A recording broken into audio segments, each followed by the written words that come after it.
자, 그런데 이런 헤그세스 국방장관 책상에 지금 이 전 세계 미군의 전략과 배치를 바꿀 새 국방 전략안이 올라가서 최종 검토를 하고 있다고 그래요? 네, 국방 쪽에서 쓰는 용어로 NDS라고 합니다. 네. National Defense Strategy, 네. 줄여서 NDS인데 미국의 새 대통령이 들어서면 4년간 미국 전체의 국방, 세계 안보 전략을 어떻게 운영을 하고 전 세계 미군을 어디에 어떤 부대 또 어떤 무기를 어디에 얼만큼 두고 이걸 어떻게 운용할지 큰 계획을 짭니다.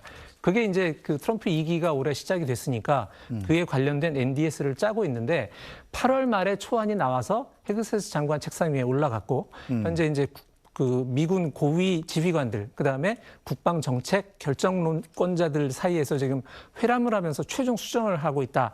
그렇게 나오고 있습니다. 네, 결국은 뭐 국방장관이 세우는 전략 대통령의 지시를 받아서 하는 걸 텐데 걱정하는 목소리가 좀 많다고 들었습니다. 네, 저게 이제 회람이 되면서 내용이 네. 조금씩 흘러나오고 있는데 그 주요 내용은 그 지구의 서반구에 미국은 집중할 것이다라는 내용이라고 합니다. 서반구라고 하면 네. 북아메리카 그다음에 중미, 남미, 남극 대륙까지를 중심에 두고 그 서쪽에는 태평양이 있고 네. 오른쪽 동쪽에는 이제 대서양이 있잖아요. 그렇죠. 그래서 아메리카 대륙을 위아래로 두고 양쪽에 태평양, 대서양을 한 절반씩.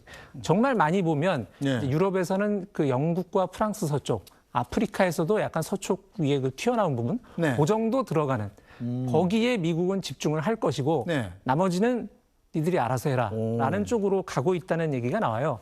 사실은 트럼프 1기 때의 그때 NDS는 이제 정권 초기에 워낙 좀 어수선했기 때문에 2018년에 나오거든요. 네. 거기에는 중국과 러시아의 세계적 도발 또는 그들과의 어떤 그 안보 경쟁에 대비해서 전 세계적으로 군사력을 어떻게 포진시키고 운영할지가 주 내용이었는데 네. 지금 회람되고 있는 미국의 새 국방 전략 NDS에는 그런 중러와의 안보 경쟁, 안보 억제 이런 내용이 상당 부분 빠졌다는 얘기가 나오고 있습니다.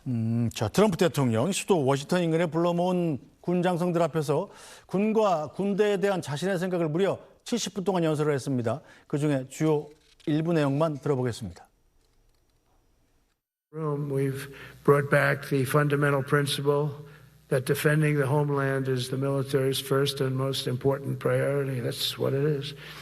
Only in recent decades did politicians somehow come to believe that our job is to police the far reaches of Kenya and Somalia while America is under invasion from within. We're under invasion from within. It seems that the ones that are run by the radical left Democrats, what they've done to San Francisco, Chicago, New York, Los Angeles, they're very unsafe places, and we're going to straighten them out one by one. We will not be politically correct when it comes to defending American freedom, and we will be a fighting and winning machine. 자, 미국이 지금 내부로부터 침입을 당하고 있다. 미국 밖의 안보 위협을 얘기하는 게 아니라 마치 이 진보 좌파의 전쟁을 얘기하는 것 같은데요. 그 얘기입니다. 이런 얘기 해도 됩니까, 근데? 그게 이제 그 군인들 트럼프 앞에서요? 대통령과 그 마가 세력은 네. 지금 뭐 연설에도 나오지만 그 군복도 입지 않은 내부의 적은 네. 눈으로 구분이 안 가기 때문에 더 위험하고 그들로부터 미국을 지키는 게 군대의 임무여야 되지 않느냐 이런 주장을 하고 있는 겁니다. 군은 정치적 중립 의무가 있잖아요. 그러니까 이제 트럼프와 마가는 그동안에 바이든과 민주당이 너무 왼쪽으로 갔기 때문에 네. 이걸 갖다 놓는 게 우리는 이제 가운데로 오는 거다라고 주장을 하는 거라고 이해를 할 수가 있는데요. 마가의 안보관에 따르면 냉전이 2000년 이전에 그 90년 뭐 언저리 이미 이제 끝났잖아요. 공산주의와의 냉전 끝났고 그다음에 그 2001년 9.11 이후의 대테러전도 오사마 빈 라덴 암살로 끝났다고 생각을 하는 겁니다. 그런데 왜 계속 미군은 나가 있어야 되고 싸우다가 다치는 건 꼭 없는 집 자식들이고 네. 그 뒷감당은 서민들이 해야 되느냐. 동맹? 이제 니들은 알아서 지켜라. 너희들이 복지하는 동안에 우리가 그거 다 안보해주고 있었는데 이제는 바꿔야 된다. 네. 뭐 이런 얘기를 하는 거고 그런 것이 좀 전에 말씀드린 NDS에 다 반영이 되고 있는 거죠. 네, 그 NDS 얘기 좀 전에 제가 트럼프 대통령 얘기 들으려고 질문을 좀 늦췄는데 네. 이 남북 아메리카 대륙을 이제 쭉 가로로 세로로 네. 그리고 양쪽에 이 태평양 일부, 대서양 일부만 포함하면 네. 우리나라는 거기서 제외되는 건가요? 사실 서반구라고 얘기할 때 그 웨스턴 헤미스피어에서는 네. 벗어나는 거죠. 그런데 지금 드려야 되는 말씀이 과연 그러면 그 미국의 국방 전략이 바뀌었을 때 한반도는 어떻게 되는 거냐? 네. 말씀하신 대로 한반도가 거기서 주안점에서 빠질 가능성이 꽤 있습니다. 사실은 얼마 전에 이제 일본의 니케이라는 그 네. 일본 경제신문이죠. 네. 그 허투루 기사 쓰는 매체가 아닌데 거기서 그 문제를 지적을 했습니다. 네. 미국이 지금 새로 바꾸고 있는 국방 전략에서 한반도와 대만이 최악의 경우 미국의 서태평양 지역 주 방어선에서 빠질 수가 있다. 그런 안도 포함해서 검토하고 있다는 얘기를 보도를 했었습니다.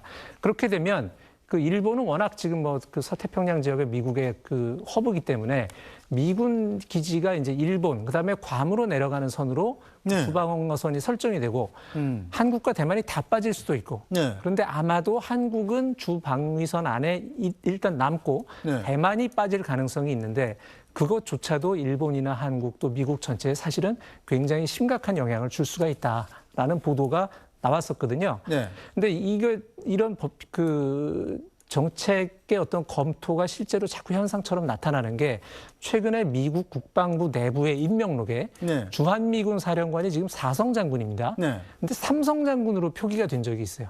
오. 그러니까 나중에 이제 뭐 그냥 표기 실수였다, 뭐 바로잡았다 이렇게 얘기 나왔는데 네. 만약에 주한미군 사령관이 4성에서 3성으로 내려간다는 건 상당한 조직과 전력의 축소를 의미할 수도 있거든요.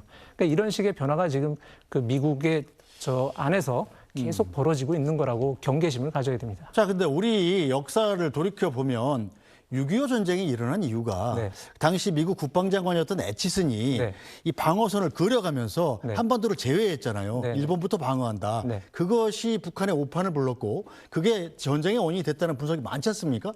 자, 그런데 최근에 이재명 대통령이 자주국방 이런 걸 강조하고 있단 말입니다. 네. 최근에 페이스북 글도 썼는데요. 이런 움직임을 좀 고려한 거라고 봐야 됩니까?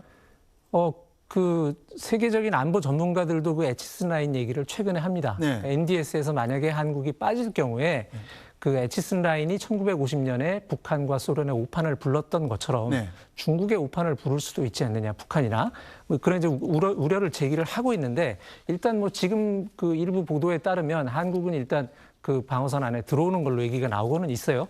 근데 이재명 대통령의 그 자주국방 페이스북 글이 직접 계기가 됐던 건 지금 이제 화면에 그 나오고 있습니다만 그 한 매체에서 인구가 계속 줄다 보면 우리가 과연 북한에 대비해서 그 군사 전력을 제대로 유지할 수 있느냐는 우려를 다루는 기사를 썼는데 네. 그 기사에 관해서 얘기를 하면서 이제 자주국방 얘기를 썼던 것이긴 합니다. 그러나 그 지금 뭐 미국의 국방 사이드에서 벌어지고 있는 저런 논의들을 좀 염두에 두지 않았을까라는 생각이 드는 이제 그런 발언들이 최근 뭐 여당이라든가 이쪽에서 많이 나오고 있는 것도 사실이죠. 네, 참 걱정되지 않을 수가 없네요. 자, 그동안 알려져 있기로는 트럼프 정부의 글로벌 안보 전략. 네. 우리는 중국과의 대결을 준비하기도 힘에 벅차니까 각자 안보는 알아서들 해라 이런 거라고 했는데 네. 자, 그럼 이 NDS에서 중국 부분은 어떻게 언급되고 있습니까? 이번에 상당히 축소됐다는 보도가 나오고 있습니다. 그래서 댄 케인 그 미군 전체 합참 의장도 헤그세스 국방장관한테 이 국방 전략을 이렇게 해서 내놓으면 중국이 굉장히 오판할 수가 있다라고 강력히 항의와 비판을 전달을 했다는 보도가 워싱턴 포스트에서 나오기도 했는데요. 이렇게 그 신호가 나오면 중국도 가만히 있지 않죠. 바로 포착을 해서 관세 협상을 트럼프 뜻을 좀 반영해서 타결을 해줄 테니까 대만에 대해서 그 대만 독립을 반대한다는 명시적 의사를 미국이 표명을 해라. 네. 이렇게 트럼프를 압박하고 있다는 얘기도 나오고 있습니다. 알겠습니다. 자, 오늘 말씀은 여기까지 듣겠습니다. 이현식 기자 잘 들었습니다.